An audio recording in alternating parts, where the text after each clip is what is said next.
بسم اللہ الرحمن الرحیم یا علی مدد۔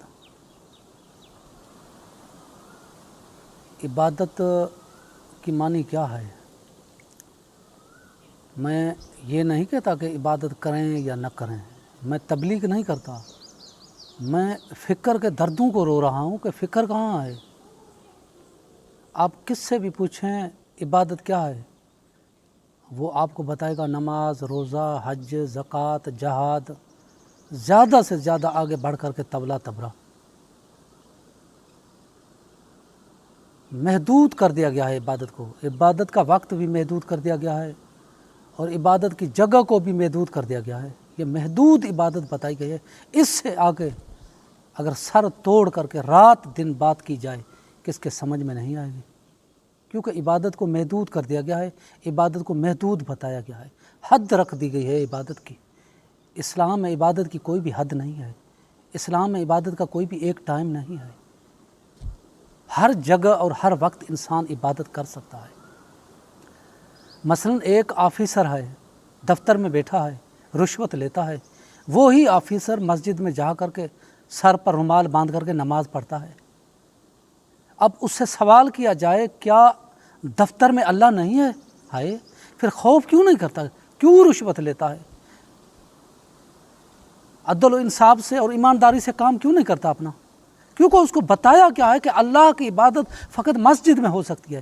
بھائی مسجد میں بھی ہو سکتی ہے، دفتر میں بھی ہو سکتی ہے، ہر شخص عبادت کر سکتا ہے، ہر جگہ پہ عبادت کر سکتا ہے۔ آفیسر بھی عبادت کر سکتا ہے، ڈاکٹر بھی عبادت کر سکتا ہے، ڈرائیور بھی عبادت کر سکتا ہے، مزدور بھی عبادت کر سکتا ہے، چوکیدار بھی عبادت کر سکتا ہے، ماسٹر بھی عبادت کر سکتا ہے، ہر شخص عبادت کر سکتا ہے۔ ڈاکٹر اگر مریض کو لوٹنے کے بجائے ایمانداری سے اس کا علاج کرے، توجہ سے اس کا علاج کرے، یہ اس کی عبادت ہے۔ ڈرائیور اپنی ذمہ داری سمجھ کر کے گاڑی چلائے کہ کتنے لوگوں کی جان میرے ہاتھ میں ہے، میں غفلت نہ کروں، میں سستی نہ کروں، اپنی ذمہ داری سمجھ کر کے گاڑی چلائے تو یہ اس کی عبادت ہے۔ اگر چوکیدار ایمانداری سے چوکی دے، یہ اس کی عبادت ہے۔ اگر ماسٹر شاگردوں کو اپنی اولاد سمجھ کر اس کی تعلیم اور تربیت کرتے اور اس کو سیرت اہل بیت سکھائے، اس کو اخلاق کی تعلیم و تربیت دے، اپنے بچے سمجھ کر، اپنے بیٹے سمجھ کر، یہ اس کی عبادت ہے۔ ہر انسان ہر جگہ پہ اور ہر ٹائم عبادت کر سکتا ہے، مگر یہ عبادت تب کر سکتا ہے جب اندر میں علی آئے گا۔ علی کے بغیر عبادت نہیں ہو سکتی، کیونکہ علی محور عبادت ہے، علی مرکز عبادت ہے، علی مصدر عبادت ہے۔ اگر آپ یہ عبادت کرنا چاہتے ہو ہر جگہ اور ہر وقت، پھر آپ کو حسین کی کربلا سمجھنی پڑے گی۔ آؤ حسین کی کربلا کو سمجھو۔ دنیا کی ایک معمولی سی عطر ہے، اس سے ہم کو خوشبو آتی ہے، اور اتنے سارے چمن کربلا سے ہم کو خوشبو نہیں آتی، جس کی مٹی علی جیسا امیر المومنین ہاتھوں میں اٹھا کر اس کو سونگ کر کہتے ہیں واہ کتنی خوشبو ہے حسین تیرے عاشقوں کی مٹی میں۔ اب اندازہ لگاؤ، جس کی خوشبو کی تعریف مولا علی کرتا ہے، اس کربلا میں کیا خوشبو ہوگی۔ یہ کربلا کوئی معمولی نہیں ہے، یہ انسانیت کی درسگاہ ہے، یہ مکتب گاہ ہے۔ ہم ہر انسان حیوانی تقاضوں میں آگے ہے اور انسانی تقاضے بھول گئے ہیں۔ انسانی تقاضے کس کو یاد بھی نہیں ہے؟ بھائی یہ کھانا پینا، سونا، اٹھنا، بیٹھنا، جاگنا، چلنا پھرنا، سننا اور اولاد پیدا کرنا، یہ سارے حیوانی تقاضے ہیں، یہ ساری صفتیں حیوانوں میں ہیں۔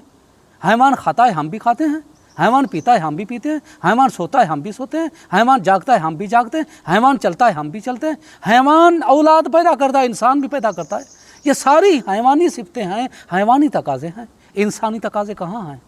انسان اور حیوان میں فرق تو ہونا چاہیے نا۔ کیا فرق ہے انسان اور حیوان میں؟ وہ جو انسانی تقاضے ہیں، انسانی صفتیں ہیں، وہ تو انسان بھول چکا ہے۔ انسانی تقاضوں کا میدان بہت مشکل ہے،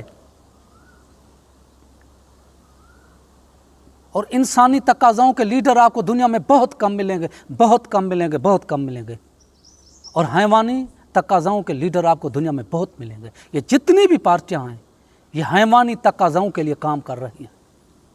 جب ووٹ کا وقت آتا ہے، لیڈر آپ کے پاس آتے ہیں، کیا کہتے ہیں؟ ہمیں ووٹ دو،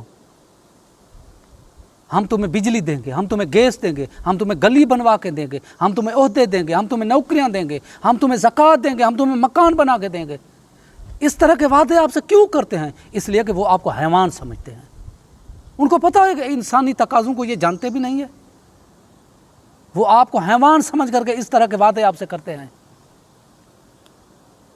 آج تک آپ سے کسی لیڈر نے کہا ہے کہ مجھے ووٹ دو، میں آپ کو انسانیت سکھاؤں گا، مجھے ووٹ دو، میں آپ کو ذکر قلب سکھاؤں گا، مجھے ووٹ دو، میں آپ کی نفس کی تزکیہ کروں گا، تزکیہ نفس کی تعلیم اور تربیت دوں گا، مجھے ووٹ دو، میں تمہیں دنیا اور آخرت میں عزت دار کروں گا۔ کہا ہے کسی لیڈر نے آپ کو؟ نہیں کہا ہے، مگر ہاں ایک لیڈر ہے جس نے یہ کہا ہے، مجھے ووٹ دو، میں آپ کی نفس کو پاک کروں گا، میں آپ کو انسان بناؤں گا، میں آپ کو دنیا اور آخرت میں عزت دار بناؤں گا۔ ایک لیڈر ہے جس نے کہا ہے، اور اس لیڈر کا نام ہے حضرت محمد مصطفیٰ صلی اللہ علیہ وآلہ وسلم۔ اور قرآن نے بھی یہی کہا ہے، سورہ جمعہ کو پڑھیے گا، هو الذی بعث فی الامیین رسولا منہم یتلو علیہم آیاتہ ویزکیہم ویعلمہم الکتاب والحکمہ۔ میں نے آپ کے پاس ایسا رسول بھیجا ہے جو آپ کی نفس کو پاک کرتا ہے، آپ کی نفس کی تزکیہ کرتا ہے، جو آپ کی روح کو منور کرتا ہے، جو آپ کو انسان بنانے آیا ہے، جو آپ کو دنیا اور آخرت میں عزت دار کرنے آیا ہے، جو آپ کو حکمت کی باتیں بتانے آیا ہے۔ ایسا لیڈر ہے دنیا میں؟ نہیں ہے۔ اس کے بعد یہی دعویٰ مولا علی مشکل کشا کرتا ہے کہ مجھے ووٹ دو، میں آپ کو انسان بناؤں گا، میں آپ کو اخلاق سکھاؤں گا، میں آپ کی روح کو منور کروں گا، میں آپ کو دنیا اور آخرت میں عزت دار کروں گا۔ یہ مولا علی نے بھی کہا ہے اور بار بار کہا ہے۔ یہ بیعت کیا ہے؟ یہ ووٹ ہے نا۔ مگر مولا سے پہلے جو حکومتیں گزری ہیں، اس نے عوام کو کیا کہا؟ ہمیں ووٹ دو، ہمارے ہاتھ میں بیعت کرو، ہم تمہیں عہدے دیں گے، ہم تمہیں نوکریاں دیں گے، اور ہم تمہیں بیت المال سے زکوٰۃ دیں گے۔ خدا کی قسم اگر اس طرح کا لالچ لوگوں کو علی دیتے تو علی مولا پہلا خلیفہ بن کے بیٹھ جاتے، مگر علی کسی جھوٹا وعدہ کرنا نہیں چاہتے تھے، اور نالائق کو عہدہ دینا نہیں چاہتے تھے۔ جب مولا علی ظاہری خلافت میں فائز ہوئے، بیت المال میں بیٹھے ہیں، چراغ جل رہا ہے، طلحہ اور زبیر آئے ہیں علی کے پاس کہ تازہ تازہ علی کو ووٹ دیا ہے، علی کے ہاتھ میں بیعت کیے، ہمیں عہدے ملیں گے۔ مولا نے چراغ بجھا دیا، ایک دوسرے کو دیکھنے لگے، جو بیت المال کا چراغ جلنے نہیں دیتا ہے وہ عہدے کیسے دے گا؟ کیونکہ مولا عہدے دینے نہیں چاہتا تھا نالائق کو، مولا نوکریاں دینا نہیں چاہتے تھے، مولا وظیفے دینا نہیں چاہتے تھے، مولا عزت دینا چاہتے تھے۔ جو بھی مولا کے پاس آیا عزت پا کے گیا۔ مولا روح کو منور کرنا چاہتے تھے، مولا نفس اور باطن کو پاک کرنا چاہتے تھے۔ ملے گا ایسا لیڈر آپ کو کوئی؟ دنیا میں جتنے بھی لیڈر ہیں یہ آپ حیوانی تقاضوں کا کام کر رہے ہیں، آپ کو یہی دولت کا لالچ دیتے ہیں، ہمیں ووٹ دو، ہم تمہیں یہ دیں گے، یہ دیں گے، یہ دیں گے۔ تم عزت دولت کو سمجھتے ہو۔ خدا کی قسم یہ سوچ غلط ہے۔ یزید تخت پر بیٹھا ہے پھر بھی ذلیل اور خوار ہے، حسین خنجر کے بھی نیچے ہے پھر بھی دنیا اور آخرت میں عزت دار ہے۔ اب بتاؤ عزت کس کے پاس ہے؟ یہ سوال کرنے جیسا نہیں ہے، پھر بھی میں کر رہا ہوں۔ یزید تخت پر بیٹھا ہے اور حسین خنجر کے بھی نیچے ہے، عزت کس کے پاس ہے؟ یزید کے پاس، حسین کے پاس۔ یزید ذلیل اور خوار ہے اور حسین دنیا اور آخرت میں عزت دار ہے۔ اب بتاؤ وہ کون سا نقطہ ہے جس نقطے کی خاطر مولا سب کچھ قربان کر رہا ہے؟ اگر حکومت سے عزت ملتی تو کوشش کرتا نا مولا حسین، یہ علی مولا کوشش کرتا نا، لوگوں سے بیعت لیتا کہ ان کو عہدے اور دولت کی، جو نوکریوں کی اور وظیفے کی لالچ دے کر کے نہیں۔ امام حسن نے اپنے ہاتھ سے معاویہ کو کچھ شرطوں پر پہ حکومت دے دی، کیونکہ وہ جانتے تھے حکومت پہ، دولت پہ عزت نہیں ہے۔ وہ نقطہ نوٹ کرو خدا کی قسم، جس نقطے میں تمہارے دنیا اور آخرت میں عزت آئے، جس میں تمہاری فلاح ہے، جس میں تمہاری بہبودی ہے۔ اور قرآن سے پوچھتے ہیں کہ عزت کہاں ہے؟ وہ کون سا نقطہ ہے جو انسان کو دنیا اور آخرت میں عزت دار بناتا ہے؟ قرآن کہتے ہیں قد افلح من تزکا، فلاح پا گیا وہ جس نے اپنی باطن کو پاک کیا، فلاح پا گیا وہ جس نے اپنے باطن کو پاک کیا، جس نے اپنے نفس کو پاک کیا، جس نے اپنی قلب کو پاک کیا۔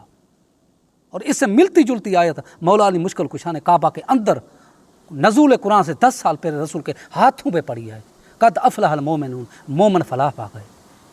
اب میں نے فیصلہ آپ پہ چھوڑا، آپ بتائیں۔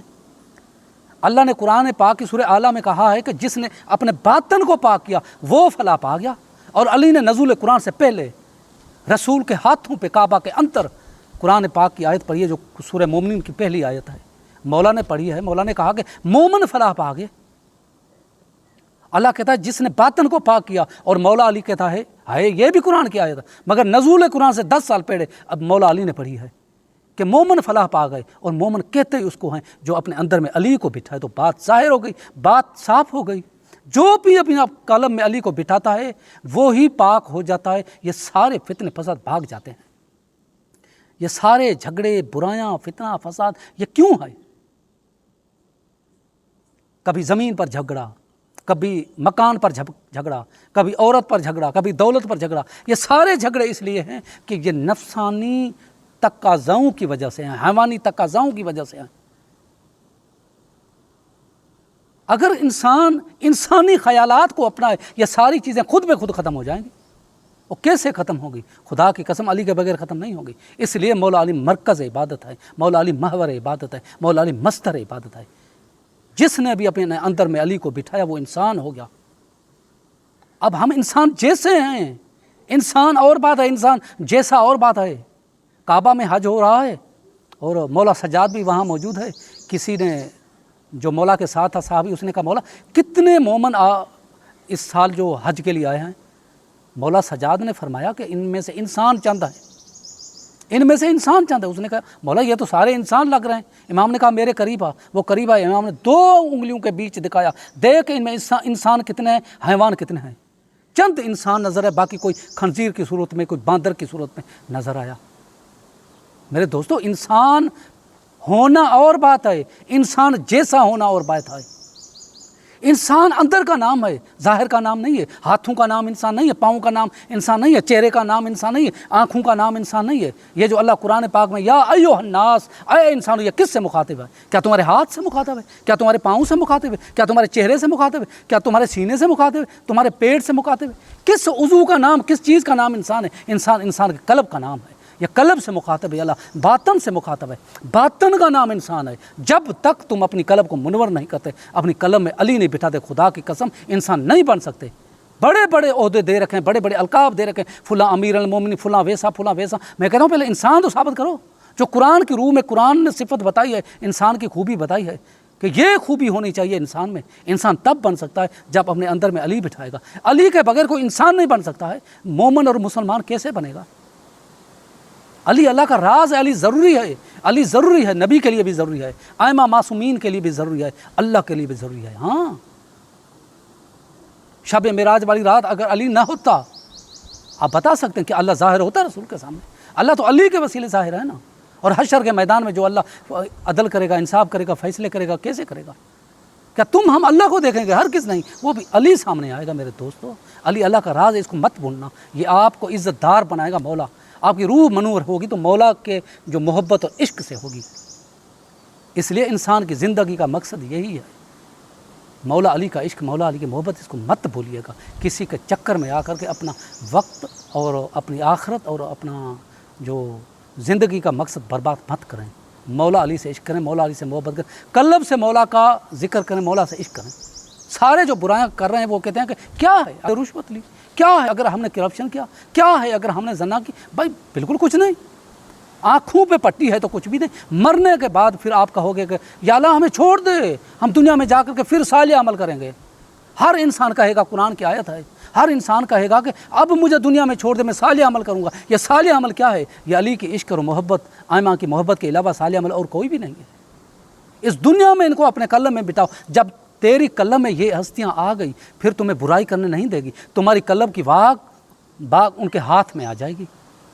اب تم ان کا ہو جائے گا، وہ تمہیں چلائیں گے، وہ تمہیں کہیں گے بول تو بولے گا، وہ تمہیں کہیں گے چل تو چلے گا، کیونکہ تم اب ان کے انڈر میں، ان کے حکم میں آ گیا ہے۔ پھر وہ تیرے سردار بن کے بیٹھ جائیں گے۔ اس لیے حضور پاک نے فرمایا کہ مومن کا رتبہ کعبہ سے افضل ہے، کیونکہ کعبہ میں 3 دن علی ٹھہرا تو کعبہ قبلہ بن گیا۔ اگر تیری دل میں ہمیشہ علی آ جائے تو تیرا مرتبہ کیا ہے؟ اپنے آپ کو پہچان، اپنے آپ کو جان، تو ہے کیا انسان؟ بڑا عظیم ہے، مگر تم نے خود کو گرا دیا ہے علی کی دشمنی میں۔ یہ دشمنی چھوڑ، اپنی عظمت کو پہچان، رتبے کو پہچان اور عزت دار بن جا۔ دعاؤں میں یاد رکھیے گا۔ یا اللہ۔